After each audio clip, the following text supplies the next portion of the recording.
Geeky Pastimes here, and in today's video, I'm going to do something a little bit different. So this isn't a Call of Duty related thing.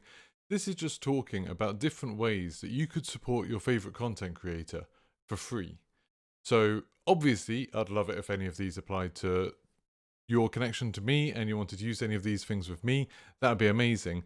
But also, I spend some time, like recently, since I've been streaming a little bit more, trying to sort of go around other streams and go around other YouTube channels and think about the things that I would want viewers to do and trying to do some of those things myself. And it's surprising how many of those things aren't obvious to me, like things that when I was just watching streams and watching YouTube videos, I didn't really think that much about. But now I'm actually on the other end and making them and seeing some of the kind of analytics and things like that, I actually start caring about a lot more. So, this 5 ways you could support your favorite content creator completely for free. None of this is about money. None of this is about making money. It's all about kind of things that make me almost like happier as a content creator, things that help my channels to grow, and things that kind of make the streams or make YouTube videos more successful in my eyes that people can do for free if they want to help out. So, first of all, really, really important to say, I'm not a massive streamer or a massive content creator. I've put the statistics up here. That's all of my channels that I kind of use a lot right now. That isn't me begging people to go subscribe or anything, but if you want to, that's great. It's more just to show you kind of where I'm at. So I'm very much at kind of the beginning of my journey. I think I've got past the point where nobody was watching my stuff, and that definitely happened for like a year or so with this channel. Like nobody was watching my videos, nobody was watching my streams or anything like that. I think I'm a little bit past that. So now, normally when I'm streaming, I probably get like between 5 and 20 people. 20 people on a good day on Twitch, 5 people on a slightly quieter day. Um, and that's kind of where I've got to now. So these are things that I'm more interested in.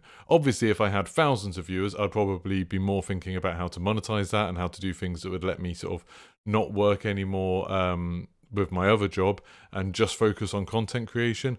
But I'm not there. I'm more thinking about things that help me build an audience, help me get more people interacting with me. That's what I care about. So, the first sort of tip I have, or the first thing that I would appreciate more people doing, and I think most content creators would agree with this, is lurking. Like, don't underestimate the value of lurking. If you're doing something else in your house and you've got a Twitch stream on in the background, that's great. That is helping someone way more than if you weren't doing that. You don't necessarily have to have the sort of like sound turned up. You don't have to be watching them actively and like interacting with them loads or anything like that. Lurking on someone's stream is massively useful. Sometimes I'll just, when I'm working on something like working on a video, working on a script or something like that, I'll just go on someone's stream, pick someone who seems decent, seems like they're, putting some effort in, who's got like hardly any viewers, and just lurk because it bumps up their viewer numbers a little bit. And on Twitch, actually, that's super important because obviously things are normally filtered by viewers, high to low. And if you are on 0, you're in that massive pool of people right at the bottom who are on like 0, 1, or 2. If you can boost them up a little bit past that, that's super helpful. So often I'll just sit in a stream with someone I like. Often at the moment, I actually do it through my Twitch followers. So people who are following me on Twitch. I'll tend to just pick one of them who's online.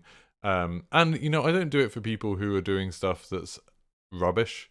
I think sometimes I'll look through Twitch streams and look at people who are on 0 and like they don't have any kind of face cam. They're not talking to their audience. They've got really bad quality video or bad quality audio, where it just looks like, I wouldn't want to watch this. Like, I don't think that's sending them the right message to support them when they're doing stuff that's really badly wrong. Often I'll leave a message just saying like, hey, maybe you should sort this out.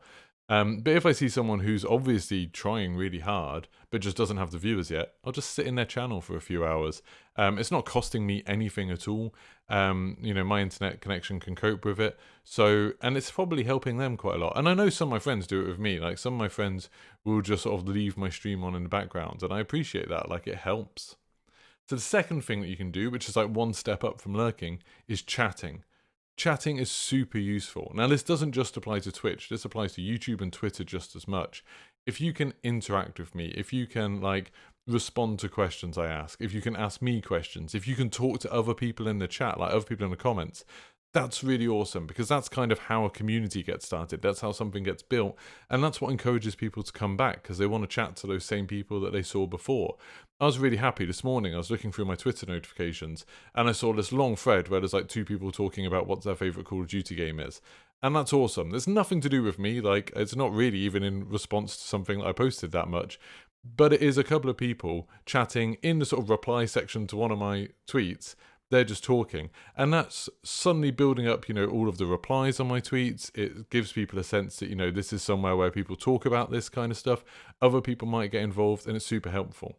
In Twitch, it makes streams so much more fun, especially if I'm streaming by myself. So if I'm streaming a single player game, or I'm playing solos in Warzone or something like that, when I've got some people to chat to, it makes the whole thing way more fun. And it's actually why, even though I keep saying, oh, I'm just going to stream 3 times a week, I end up streaming every day. Is normally just because I kind of want to hang out with those people. I kind of want to chat to those people. It's like really fun talking to them. So please do that. Even if you're just asking a question, even if you're just commenting on something with someone else in there, even if you're just putting an emote in randomly or something like that, it really does help just getting involved. I really love it. If I see that I've got 5 people online and all 5 of those people are talking, that's way better than when I've got 20 people online and no one's talking. Like, I'd much rather have those 5 people who are kind of interacting, communicating and stuff like that. And it's one of those things where if people discover the stream somehow, if they drop in and they see other people talking, they're more likely to stick around. So it really helps me out with my follower count, just having people, like having an active chat, having people chatting in there. So the third thing I want to talk about is about sharing stuff. Now, this is something that's a bit tricky. I think this requires a little bit more effort than lurking or chatting, and it's something that I'm fully aware there's lots of reasons more why you might not want to do this. So all of those free things you can do with the different platforms, and we'll go through each platform one by one, really do help out a lot. And I think myself as a viewer, I often forget to do these things. I often don't bother doing it, even though you get reminded in like every video, every stream, every tweet. I still forget about it. And I'm sort of trying to make a conscious effort to do it more, because it does make a huge difference. So with Twitter, which is obviously where I've got my biggest audience, retweeting and sharing links to tweets and liking tweets makes a big deal. Retweeting's the big one. Like, retweeting is the thing where if I put out a tweet and I get like 5 retweets, that's a massive deal. Because even if you've only got 5 followers, that's 5 more people who are going to see that tweet. And then some of them might interact with it. Some of them might retweet. And there's kind of a ripple effect in that. Liking tweets is cool. Like, I really like it when I see lots of people agree with me about stuff. But it doesn't actually help me sort of build up anything. Like, it doesn't help more people to see it. It doesn't make the tweet more visible or anything like that. Retweets are absolutely awesome. Like, retweets really, really do help. And then obviously, if you've got a bit of a bigger following on Twitter and you retweet my stuff, like I saw, if I see people like, Exclusive Ace or Who's Immortal or people like that retweeting something, that's huge. Like, that's something that can like bring hundreds of new people to go check out my Twitter feed, which is really, really helpful. But every single retweet helps a lot.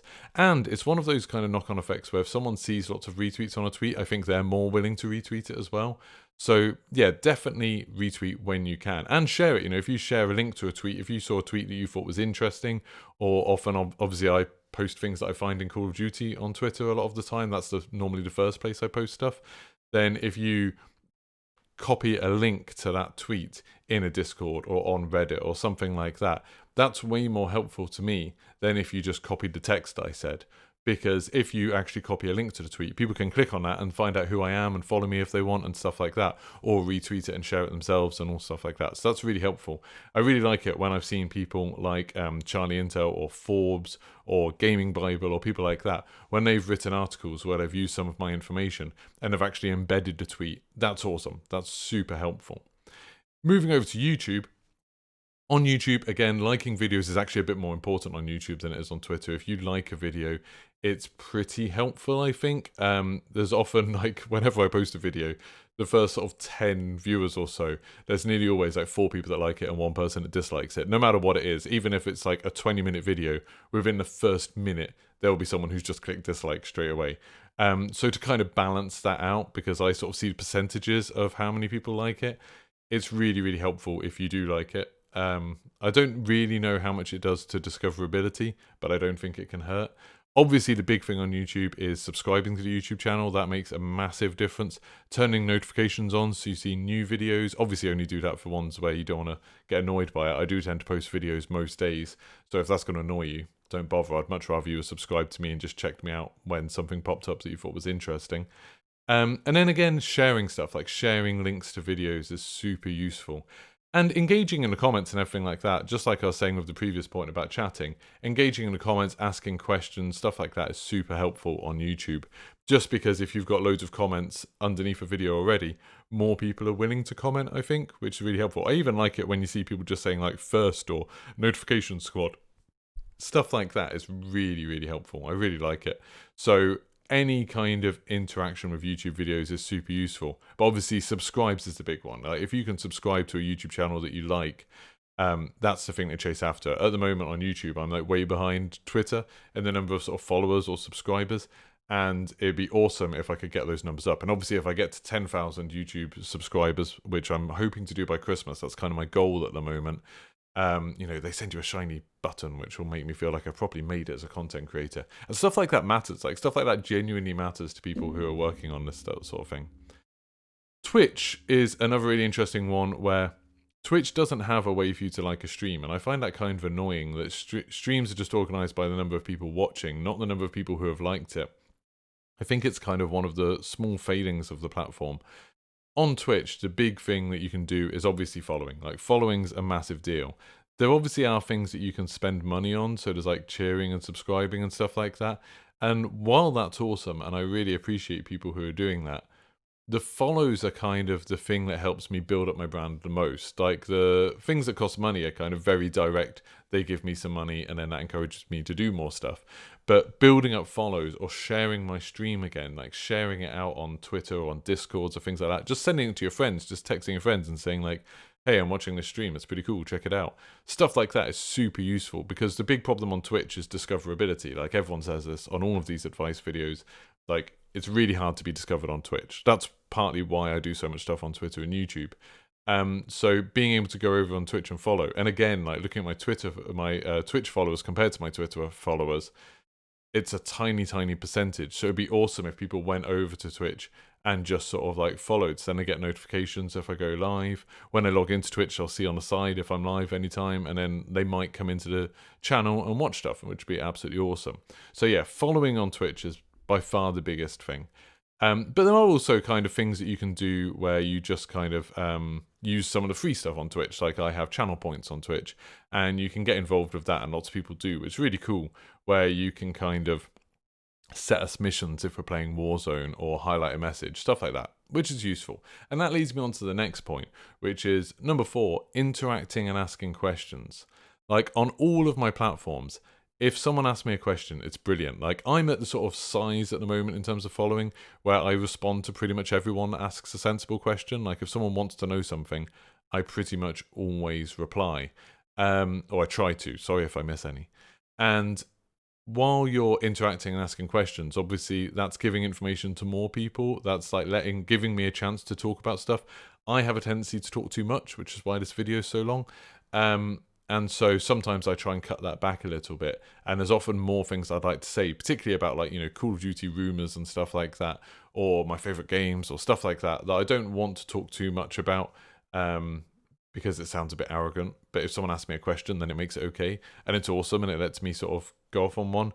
If you are on Twitch in a stream and you're asking questions and stuff like that, it's brilliant because it just sort of builds up that interaction. It makes it a much friendlier stream. And like I was saying, interacting with all of that free stuff. So like highlighting your messages, gambling points on there. It doesn't cost you any money. It's just a free kind of fun thing to do. Interacting with other users and asking them questions. All that stuff is really, really helpful. And again, it's all about building up a community. It's all about making something like where it's more of a nice place to be. People are more likely to come back because they want to check in on those people that have been interacting. That's really what it's all about. Now, the last one is probably one that I think some content creators are less keen on, and I can imagine why. If you've got like thousands of people watching everything you do, this is probably more of a pain. But at the stage where I'm at least, giving feedback is super useful. At the beginning of a Twitch stream, there's always like 3 or 4 people that join super quickly, And it's so helpful when they tell me, hey, the sound's kind of messed up, or the picture isn't that clear, or the frame rate's not great, or something like that, because then I can fix it. And then anyone else who's dropping in and sort of discovering stream isn't going to see those problems. Similar things on my YouTube videos. If on my YouTube videos you're like, hey, your introduction's going on a bit too long, or you should have spent more time talking about this, or I would have liked to see more footage of this, or like someone was saying the other day, they'd like it if I held on the maps a bit longer when I do guide videos. Stuff like that is super useful, so I would really, really appreciate it if you did give me feedback like that. And similarly on Twitter, if you're like, hey, you're posting too much about your Twitch stuff, or you're posting too much about updating us on your follower numbers or stuff like that, or hey, could you post a little bit more about this? Stuff like that really helps. I don't know necessarily whether it bothers you if I use loads of hashtags in my tweets, or if I at some of the other bigger people in the community about it. If it does, just tell me, because then I get that feedback and then I can decide what to do with it. So yeah, giving feedback is massively useful, because all of the content I'm creating, obviously I want it to appeal to a broad audience, not just people who are exactly like me. And so any kind of feedback I get from people, especially obviously people that do follow me and do interact with me a lot more, then I'm probably going to take their feedback a little bit more seriously, because they're the people who are sticking around. I'm probably not going to take the feedback so seriously if it's someone who's never posted before, never watched any of my other stuff, and they just come in and say, you're terrible, delete YouTube.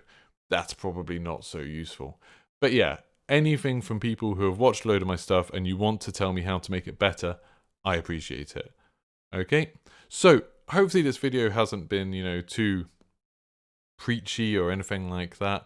Hopefully it's been useful to some of you, and it's something, like I said, all of these are things that I try to do now. When I see a content creator that I like, I'm sort of trying to consciously go through this list in my head and think, okay, is there anything else I can do?